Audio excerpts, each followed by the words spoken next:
leen ci sunu chaîne YouTube ngir jot saa su nekk ay xibaar yu wér te wóor aju ci réew mi ak ci bitim réew.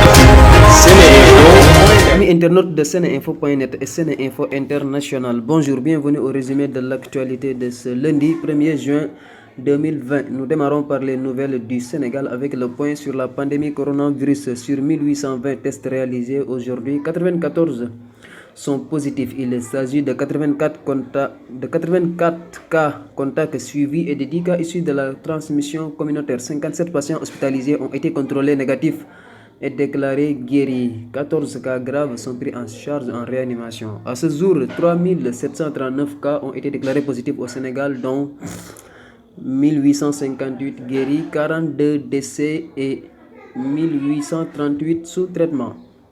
Samedi dernier, des manifestations pour demander un accès à l'eau potable ont tourné en affrontement entre la population de Cap Skirring et les forces de l'ordre de cette localité. Durant ces heures, une dame a été touchée à l'œil d'une balle réelle par un gendarme. Envoyée à l'hôpital, elle est finalement décédée, comme nous le confirment nos confrères de SeneNews.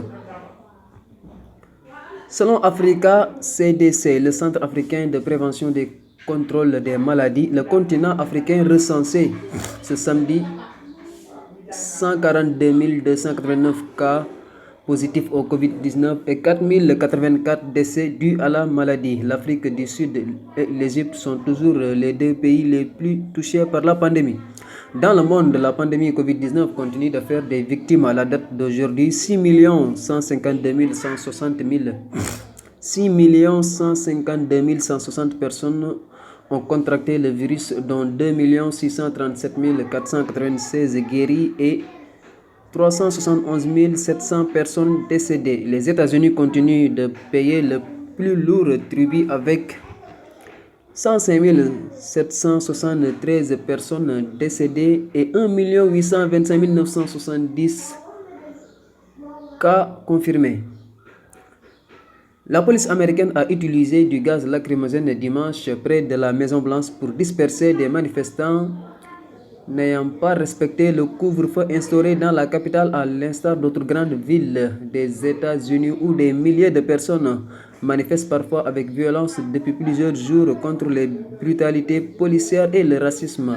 Le couvre-feu a été imposé à Washington, Los Angeles et Houston pour empêcher les manifestations à la suite de la mort de George Floyd, un Afro-Américain décédé après son interpellation par la police de Minneapolis.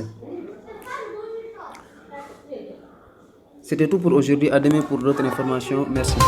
Abonnez-leen ci sunu chaîne YouTube ngir jot saa su nekk ay xibaar yu wér te wóor aju ci réew mi ak ci bitim réew.